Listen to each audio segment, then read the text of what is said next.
नमः सिद्धेभ्यः।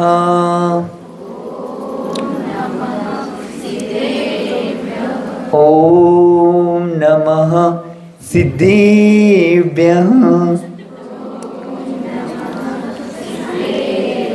ॐ नमः सिद्धेभ्यः। श्री राम कथा सुनाएंगे हम, सुनना बालक की तरह तुम। श्री शांति विद्या सन्मति के नंदन, भूल अगर हो जाए तो इस बालक को क्षमा ही कर देना, देना तुम ही तुम।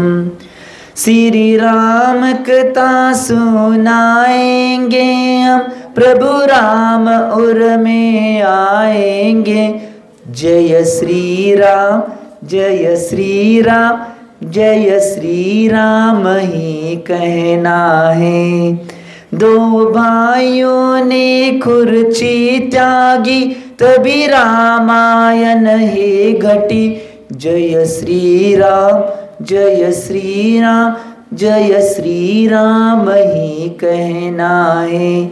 अपने घर में महाभारत नहीं, रामायण की तुम करो तैयारी। जय श्री राम, जय श्री राम, जय श्री राम ही कहना है। जल 24 भगवान की। देवादेव मूलनायक 1008 बाल ब्रह्मचारी पार्श्वनाथ भगवान की। देवादेव मूलनायक 1008 कुंतुनाथ भगवान की। देवादेव मूलनायक 1008 मल्लीनाथ भगवान की। सिद्धांत शास्त्र की आचार्य भगवान श्री रविसेन स्वामी की। 20वीं सदी के प्रथमाचार्य जगदीश समाधि सम्राट गुरुनाम गुरु आचार्य शांति सागर जी महाराज की। संत शिरोमणि आचार्य गुरु श्री विद्यासागर जी महाराज की। प्रातस्मरणीय शांत मूर्ति वासरत्नाकर आचार्य गुरु श्री सन्मत सागर जी महाराज की। मम दीक्षागर युवा स्मरण क्रांति रत्न आचार्य गुरु श्री चंद्र सागर जी महाराज की। परम पूज्य आचार्य गुरु श्री समय सागर जी महाराज की। अहिंसामय विश्व धर्म की।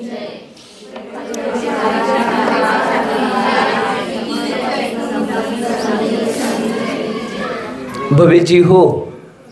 आचार्य भगवान रविसेन स्वामीजी कृत पद्मपुराण जी या ग्रंथाच्या आधारे श्री राम कथेची वाचना चातुर्मास चालू झाल्यापासून चालू आहे। आणि आचार्य भगवान रविसेन स्वामीजी अतिशय उत्कृष्ट पद्धतीनं या रामकथेमध्ये वेगवेगळ्या गोष्टींचं वर्णन आपल्या समोर मांडत आहेत। आणि कालच्या भागामध्ये आचार्य भगवंत रविसेन स्वामीजींनी दशरथाच्या पूर्वभावामधील सगळ्या वर्णनांचं आणि दशरथाचे जे भाव त्यानं जन्म घेतले होते आणि ज्या जन्मामध्ये काय काय वेगवेगळ्या व्यवस्था पार पडल्या होत्या त्या सगळ्यांचं वर्णन आचार्य भगवंतांनी अवधी ज्ञानाच्या माध्यमातून केलं होतं की कुठल्या कुठल्या भावामध्ये किती वेळा त्यानं दिगंबर दीक्षा घेतली, धर्माचं पालन केलं आणि धर्म कशा पद्धतीनं पार पाडला या सगळ्या गोष्टींचं वर्णन आचार्य भगवन सर्वभूत हित आचार्य भगवंतांनी अवधी ज्ञानाच्या माध्यमातून सगळं सांगितलं होतं। आणि तिथपर्यंत आपली रामकथा आली होती। आणि आज आचार्य भगवन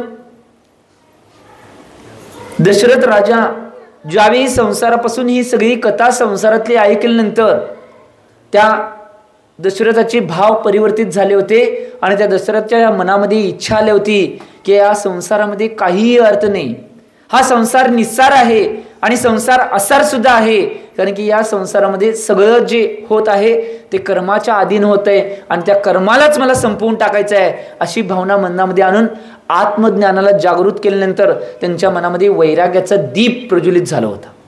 इथपर्यंत आपली कथा आली होती।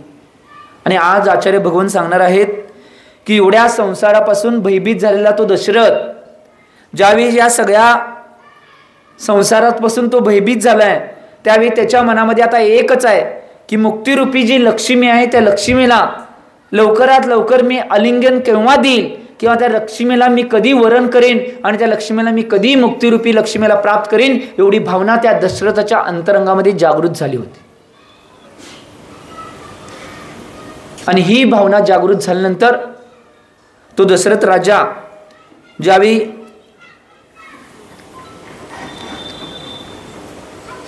त्याच्या अंतरंगामध्ये ही भावना जागृत झाल्यानंतर तो द्वारपालला ताबडतोब बोलवतोय आणि द्वारपालला बोलल्यानंतर द्वारपाल आपली दोन्ही गुडघे टेकून राजांना प्रणाम करतोय आणि प्रणाम करतोय आणि म्हणतोय, राजन तुमची आज्ञा काय आहे. ज्यावेळी हे विचारल्यानंतर की तुमची आज्ञा काय आहे, त्यावेळी तो त्या द्वारपालाला आपल्या दरवाजाजवळ एका सेवकाला येऊन उभा करायला सांगतोय. सेवकाला उभा करायला सांगितल्यानंतर द्वारपाला परत जवळ बोलवतोय आणि सांगतोय की तू जा आणि माझे जेवढे या देशातील आणि माझ्या नगराचे सगळे सामंत आणि मंत्री आहेत आणि मोठमोठे राजे आहेत त्या सगळ्यांना मी बोलवून आणले म्हणून सांग. हे सगळ्यांना निरोप दे की दशरथ राजाने तुम्हाला आमंत्रण दिलेलं आहे की दशरथ राजाच्या महलामध्ये आणि राजमहलामध्ये तुम्हाला सगळ्यांना आमंत्रित केलेलं आहे आणि लवकरात लवकर तुम्ही तिथे दशरथ राजाच्या महालामध्ये उपस्थित राहायचं आहे. ही आज्ञा दिल्यानंतर दशरथ राजानं त्या द्वारपालाला ही आज्ञा दिल्यानंतर द्वारपाल दुसऱ्या द्वारपालाला त्या सेवकाजवळ थांबवतोय आणि तो त्या दशरथ राजाची आज्ञा घेऊन आता सगळ्या सामंताच्याकडं सगळीकडं फास्ट जातोय, कारण की लवकरात लवकर अमुक हा वेळ दिला होता. त्या वेळेमध्ये सगळ्या सामंतांनी, सगळ्या राजांनी आणि सगळ्या मंत्र्यांनी या महालामध्ये उपस्थित राहायचंय म्हणून तो आज्ञा देतोय. ही आज्ञा सगळ्यांना ज्यावेळी सांगितली जाते, सगळे राजे, सगळे मंत्री, सगळे सामंत आणि त्यांच्याबरोबर जे मोठमोठ्या पदावर कार्यरत असलेले सगळे त्यांच्या हाताखाली काम करणारे सगळे सेवक तिथं उपस्थित होतात. आणि उपस्थित झाल्यानंतर ज्यावेळी तिथं उपस्थित होतात, उपस्थित झाल्यानंतर की सगळेजण येतात, दशरथ राजाला प्रणाम करतात, नमस्कार करतात आणि दशरथ राजाला विचारतात की राजन काय आज्ञा आहे. कारण की आजपर्यंत बऱ्याच वेळा बऱ्याच घटना घडल्या, परंतु सगळ्या सामंतांना, सगळ्या मंत्र्यांना, सगळ्या राजांना एकाच वेळी कधी दशरथ राजांना बोलणे त्यांच्या मनामध्ये कुतूहल होतं की आपल्या नगरावर, आपल्या देशावर काही संकट आले काय, काय तर घटना घडल्या काय, अशी भावना अंतरंगामध्ये निर्माण झाली होती. आणि त्याच भीतीतून सगळे आले आणि दशरथाला प्रणाम आणि नमस्कार केले आणि दशरथाला म्हणतात की हे दशरथ राजा तुमची आज्ञा काय आहे. त्यावेळी स्तब्ध अवस्थेमध्ये बसलेला दशरथ राजा अतिशय वात्सल्यपूर्वक चेहरा बनवून आपलं शरीर सगळं सुकडून घेऊन एका ठिकाणी शरीर घेऊन तो आता अतिशय वात्सल्य भावनेनं त्या मंत्र्यांना, राजांना म्हणतोय की हे राजन, मी सगळ्या सभेस सांगू इच्छितोय की माझ्या या संसारातली जी भावना आहे ती भावना सगळी संपलेली आहे. माझी भावना आहे मी दीक्षा घेण्यास इथून निघून जाणार आहे. हे शब्द काढल्या सगळे राजे, मंत्री, सगळे सामंत त्यांच्या डोळ्यातून अश्रू लगेच यायला चालू झालं की ज्यानं पृथ्वी तलावर सगळ्यात उत्कृष्ट राज्य कारभार केला होता असा आमचा राजा आता आम्हाला सोडून जाणार आहे, सगळ्या संसाराचा आणि प्रपंचाचा त्याग करून. ही भावना त्या राजा, सामंतांना आणि मंत्र्यांना पटन झाली. जेवढे जेवढे उत्कृष्ट सेवक तिथे उपस्थित होते त्या सगळ्या सेवकांच्या काळजामध्ये बाण किंवा काटा टोचल्यासारखी ती बातमी होती. आणि ती बातमी ऐकल्यानंतर सगळे ढसाढसा रडू लागली. आणि राजन, तुम्ही याचा परत एकदा विचार करावा असा एक मंत्री त्या दशरथ राजाला बोलून गेला. त्यावेळी हे शब्द दशरथ राजाच्या कानावर पडल्यानंतर दशरथ राजा म्हणतोय की बाबा, या संसारामध्ये आता कोणतेही स्वारस्य नाही. मी सगळ्या पाठीमागच्या भावातली, या भावातली सगळी माझी अवस्था मी जाणून घेतल्यानंतर या संसारामध्ये काही रस नाही हे मी जाणून घेतले. त्यामुळे मला दीक्षा घेणं हेच एक योग्य पर्याय वाटतोय आणि मी तो पर्याय पूर्ण करणार आहे असं त्या सामंतांनी राजांना सांगतोय.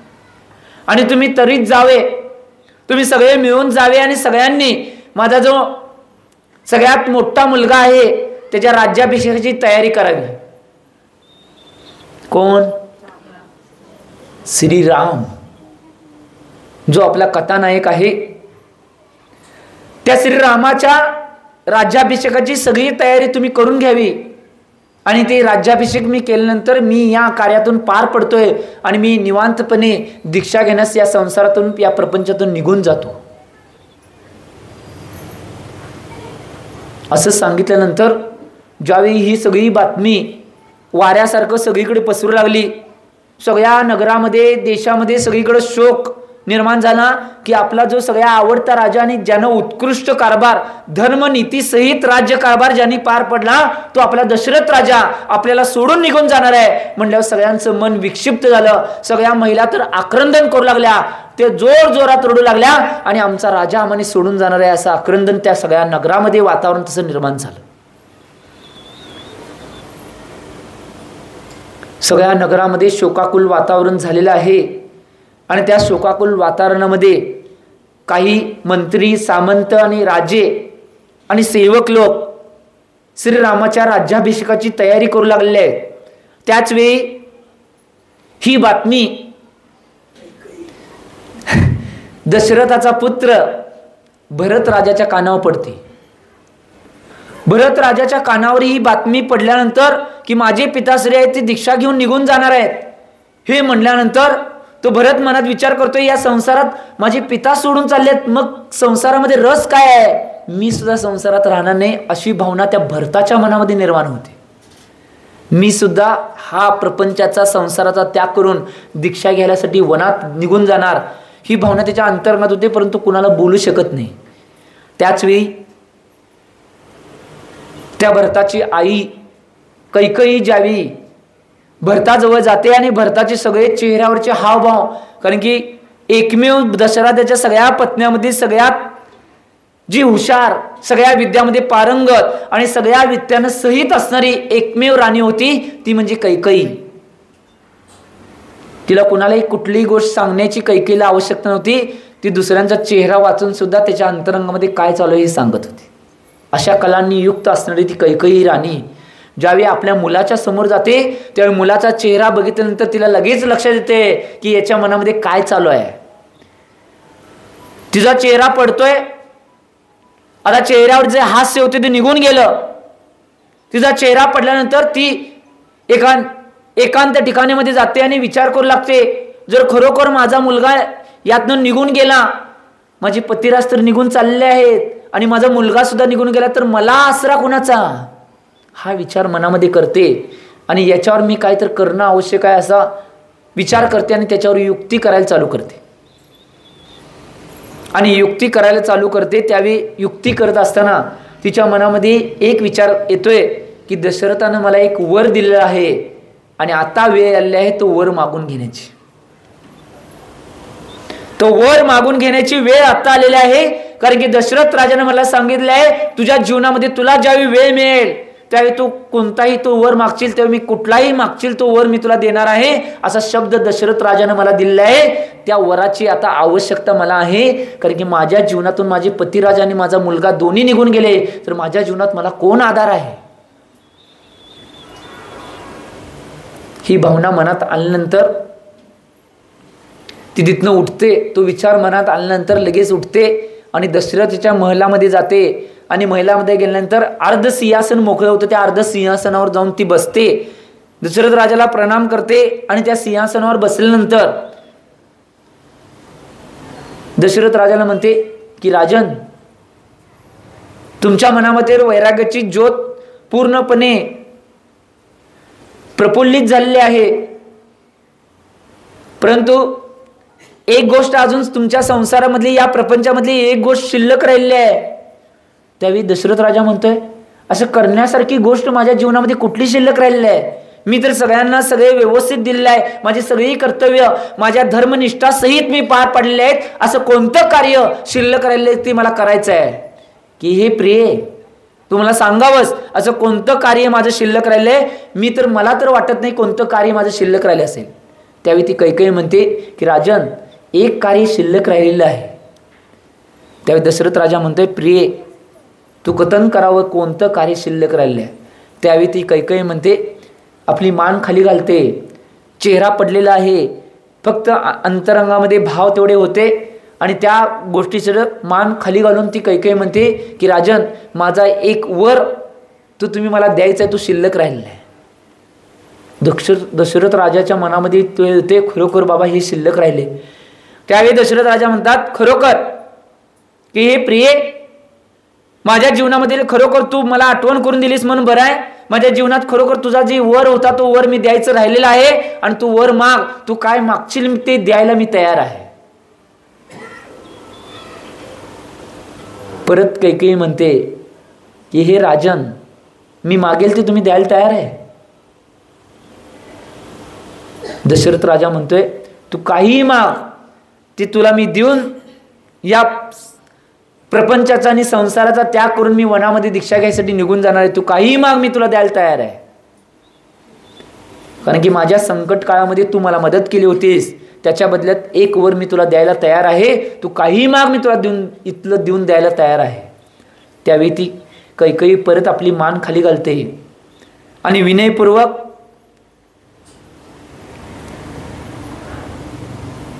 दशरथ राजाला म्हणते की हे राजन, की तुम्ही जाताना एकच काम करून जावं की माझ्या पुत्रास तुम्ही राज्य सोपवून दीक्षा घ्यायसाठी निघून जावं. एवढंच.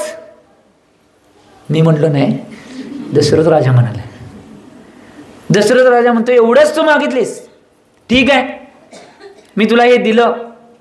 दशरथ राजाने लगेच तिथल्या इथं कैकेयीने मागितल्या वराचा जो वर मागितलाय तो वर द्यायला लगेच दशरथ राजा तयार झाला. मी तुला दिलं. त्यावेळी ती कैकेयी तिथनं आनंदित होते. कोण दीक्षा, पतिराज दीक्षा घ्यायला चाललाय, इकडे काही नाही. इथं सगळ्यात मोठा कर्मसिद्धांत सापडणार आहे. आजपर्यंत बऱ्याच जण मुनी सुरतनाथ तीर्थंकरांच्या काळामध्ये रामायण घडले तेव्हापासून आजपर्यंत सगळी जण कैकेयीवर एक आक्षेप घेतात की कैकेयीमुळे रामाला 14 वर्षाचा वनवास झाला. ही गोष्ट चुकीची आहे. पुढे येणार आहे, तुम्ही पहिला समजून घ्या म्हणून सांगावले मी. कैकेयीने फक्त आपल्या पुत्राला राज्य मागितले, तिने सांगितलं नाही की रामाला वनवासात पाठवा. फक्त तिने काय वर मागितला होता की माझ्या पुत्राला तेवढं राज्य द्यावं, एवढीच मागणी तिची होती. तिची दुसरी कुठलीही मागणी नव्हती. ही मागितल्यानंतर राजन तयार झाला आणि त्यानं दशरथ राजानं शब्द दिला की मी तुला तुझा वर देतोय, तू निश्चिंत होऊन इथनं निघून जा. आणि ती कैकेयी तिथनं निघून गेली आनंदात. त्यावेळी दशरथ राजा परत आपल्या द्वारपालांना सेवकांना बोलवतोय आणि सेवकांना आज्ञा देतोय की माझा सर्वात मोठा जो मुलगा आहे श्रीराम, त्याला इकडे बोलवून घेऊन जा की दशरथ राजानं तुम्हानी बोलवलेलं आहे म्हणून सांगा. त्यावेळी ते सेवक आणि द्वारपाल श्रीरामाच्या कक्षामध्ये जातात आणि श्रीरामांना सांगतात की हे राजन, आपणास आपले पिताश्री दशरथ राजांनी आपल्याला बोलवलेलं आहे आणि आपण यावे. हे शब्द कानावर पडल्या पडल्या श्रीराम तिथनं उठून पहिलाच आपल्या जागावर एकदा वडिलांना प्रणाम करतोय आणि लगेच दशरथ राजाच्या महलामध्ये तो लगेच निघून जातोय. आणि दशरथ राजाच्या महलामध्ये आल्यानंतर पहिला आपले दोन्ही गुडघे टेकून आपल्या वडिलांना प्रणाम करतोय आणि प्रणाम केल्यानंतर तो उठतोय आणि उभारून राहतोय आणि म्हणतोय की पिताश्री, माझ्यासाठी काय आज्ञा आहे. आजचा पुत्र असता तर म्हटला नसता, सोडा ताटून उभालास. तो श्रीराम होता, व्यवहाराने आदर्श पुरुष राम होता. एक या श्रीराम कथेतून आपण घेणं आवश्यक आहे. त्यांचा आदर्श व्यवहार आज जगामध्ये, पूर्ण जगामध्ये, विश्वामध्ये व्यवहार पुरुष म्हणून यांचं श्रीरामांचं नाव प्रसिद्ध आहे. याचं मूळ कारण त्यांचा सगळ्यांच्यावर असलेला व्यवहार. याच्यामुळे व्यवहार पुरुष आदर्श राम त्यांना म्हटलं जायचं. आणि त्यावेळी दशरथासमोर श्रीरामांनी म्हटल्यानंतर, माझ्यासाठी काय आज्ञा म्हटल्यानंतर दशरथ आपली मान खाली घालतात आणि श्रीरामांना म्हणतात की माझ्या जीवनावर एक मोठं संकट काही काळाच्या मागे आलं होतं आणि त्यावेळी त्या संकटातून मला वाचवण्याचं आणि दूर करण्याचं काम कोणी केलं असेल तर तुझी माता कैकेयी हिने केलं होतं. आणि त्यावेळी मी त्या कैकेयीला शब्द दिला होता की मी तुला एक वर देतो आणि मी तिचा वर देण्याचं तिला मी शब्द दिलेला आहे. तिचा वर आहे की माझ्या पुत्रास म्हणजे भरतास हे राज्य द्यावं. माझ्या मनामध्ये आता एकच चिंतन आहे की मी शब्द दिलेला आहे भरतास मी राज्य देतो म्हणून, परंतु श्रीराम आणि श्री लक्ष्मण यांचं काय करायचं हा माझ्या मनामध्ये प्रश्न आहे.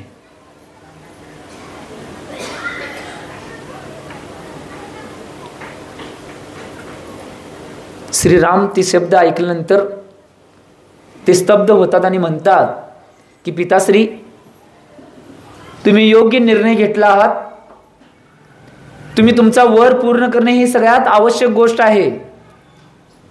तुम्ही तुमचा वर पूर्ण करणं आवश्यकच आहे आणि तुमचा दिलेला शब्द कधीही मोडला जाणार नाही. तुम्ही जो वर दिला तो योग्य आहे. त्यावेळी दशरथ म्हणतोय की राम तुमचं आणि लक्ष्मणाचं काय होईल, काही तुम्ही काळजी करण्याची आवश्यक नाही, आमचं जसं होणार आहे तसं होईल. परंतु आमचं एवढं कर्तव्य आहे की पिताश्रींनी जी आज्ञा किंवा जो आदेश दिलेला आहे त्याचं पालन करणं हे उत्कृष्ट पुत्राचं लक्षण आहे आणि आम्ही तुम्ही काय सांगशील ते करायला तयार आहे. आणि जर सांगितलं नाही तरी सुद्धा आम्ही जी तुमची आज्ञा आहे की भरतास राजगादीवर किंवा भरताचा राज्याभिषेक करायचा आहे आता तोच शब्द पूर्ण केला जाईल, दुसरी कोणतीही क्रिया घडणार. एवढा आज्ञाधारक पुत्र दशरथास परत डोळ्यामध्ये अश्रू यायला चालू झाले आणि दशरथ श्रीरामांच्याकडे बघून जोर जोरात रडायला लागला. परंतु त्यावेळी श्रीराम परत आणि त्यांच्या चरणावर गुडघे टेकून बसतात आणि त्यांना प्रणाम करताना म्हणतात की पिताश्री तुम्ही कोणताही दुःख करण्याची आवश्यकता नाही. तुमची जी आज्ञा आहे ती आज्ञा आमच्या मुलांसाठी शीर सावध्य आहे. आम्ही ती आज्ञेचं पालन सगळ्यांनी काटेकोरपणे करणार. तुम्ही काही भिण्याची आवश्यकता नाही. हे ज्यावेळी म्हणल्यानंतर ज्यावेळी सगळं हे बोलल्यानंतर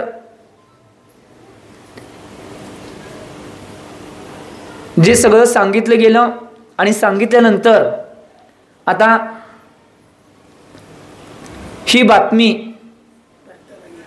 भरताच्या कानावर पडली गेली आणि भरताच्या कानावर ही बातमी पडल्यानंतर भरत आकुल व्याकुल व्यवस्थेमध्ये झालेला, कारण त्याच्या अंतरंगामध्ये सुद्धा वैराग्याचा दीप पेटण्यात चालू झाला होता. तो भरत लगेच तिथने येतोय आणि आपल्या पिताश्रींच्या कक्षामध्ये प्रवेश करतोय आणि तो सुद्धा गुडघे टेकून आपल्या पिताश्रींना प्रणाम करतोय आणि पिताश्रींना म्हणतोय की हे पिताश्री मी जे ऐकले ते खरं आहे काय. त्यावेळी दशरथ राजा म्हणतात की तू काय ऐकलंयस. की हे पिताश्री मी ऐकलेलं आहे की तुम्ही श्रीरामांना राज्य न देता मला तुम्ही राज्य देणार आहे, हे मी ऐकलेलं खरं आहे काय. तर दशरथ राजा म्हणते होय हे खरं आहे. तर तो भरत म्हणतोय की हे पिताश्री तुम्ही मला राज्य देण्याची काही गरज नाही, कारण की माझ्या अंतरंगामध्ये वैराग्याचा दीप पेटलेला आहे आणि मला या संसारामध्ये कोणताही रस नाही आणि या राज्यामध्ये कोणताही रस नाही. मला काय जर माझ्या जीवनामध्ये मला दिगंबर दीक्षा घ्यायची आहे ही भावना माझ्या अंतरंगामध्ये आहे. हे सांगून तो उठणार असतोय त्यावेळी दशरथ म्हणतोय की भरत थांब. आता भरत थांबतोय कारण की पिताश्रींची आज्ञा आहे. त्यावेळी दशरथ राजा म्हणतोय की हे भरत मला तुझ्या मनातली जी भावना आहे ती कळते, परंतु माझी इच्छा आहे की तू हा सगळा राज्य कारभार तू स्वतः करावा ही माझी इच्छा आहे. त्यावेळी भरत म्हणतोय की पिताश्री तुम्ही मला संसारात ढकलण्याचा प्रयत्न करत आहात, प्रपंचामध्ये ढकलण्याचा प्रयत्न करत आहात. बघा माझं निवेदन आहे की काही झालं तरी मला दीक्षा घेऊन निघून जायचं आहे, दीक्षा घ्यायची आहे, मला हे राज्य, मला वैभव संपत्ती काही नको, मला कोण माझे सगळे सोयरे नातेवाईक कोणीही मला नको आहेत, मला फक्त माझी वैराग्याची भावना आहे ती जपायची आहे आणि त्या वैराग्याच्या भावनेला दृढ करायचं आहे. दशरथ राजा म्हणतोय माझा आदेश आहे की तुलाच राज्य गादीवर बसावं लागेल आणि तुलाच हे राज्य सांभाळावं लागेल.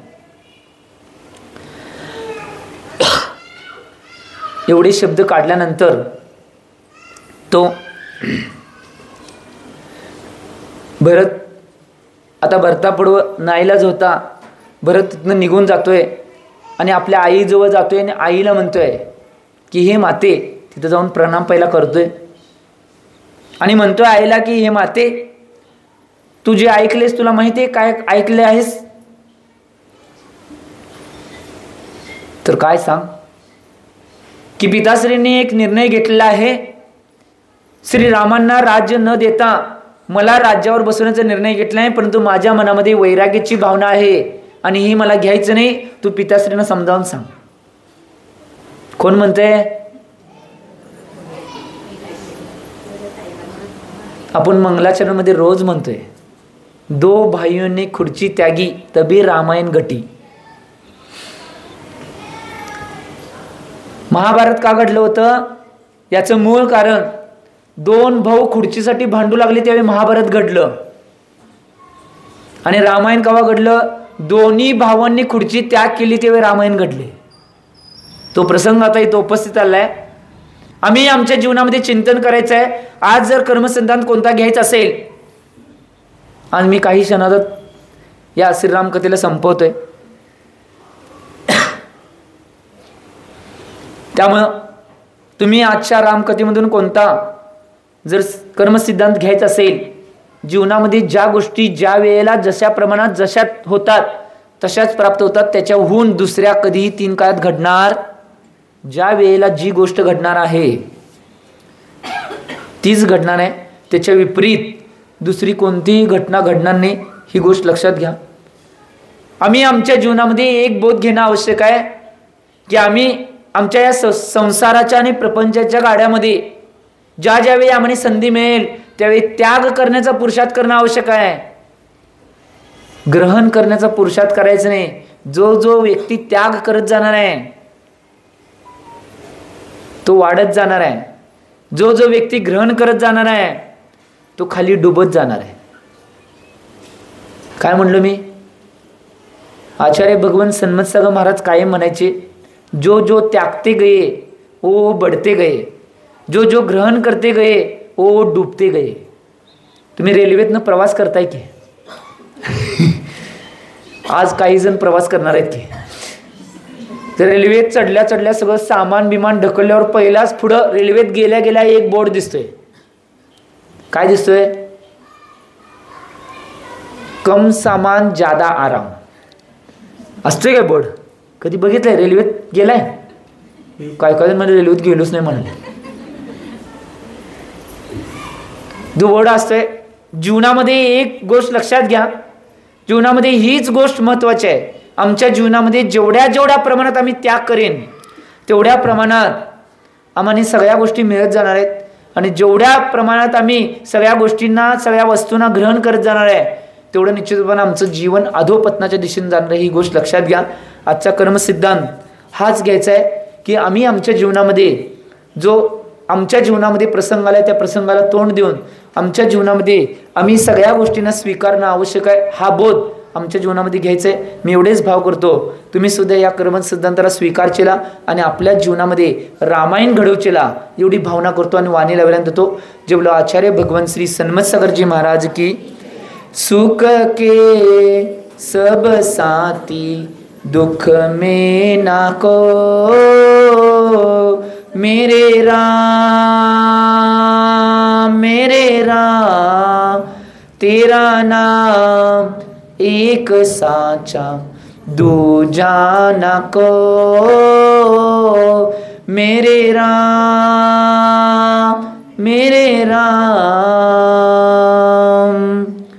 विद्यासागर के गुण आगर